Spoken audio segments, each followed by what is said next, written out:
Hello बच्चों, आज हम पढ़ेंगे पोयम नेचर के बारे में। आप भी मेरे साथ साथ बोलिए। चलो शुरू करते हैं। Nature is might, Nature is might.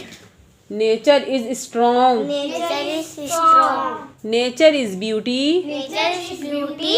Nature is Moody, Nature is moody. Nature is smart, Nature is smart. Nature is blue, Nature is blue. Nature is green, Nature is green. Nature is true, Nature is true.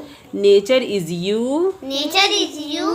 Nature is me, Nature is me. Nature will forever B free, Nature is be forever. Nature will Nature will forever forever be be free. free.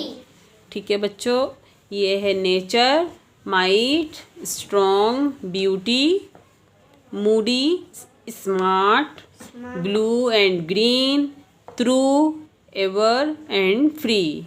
Okay बच्चों।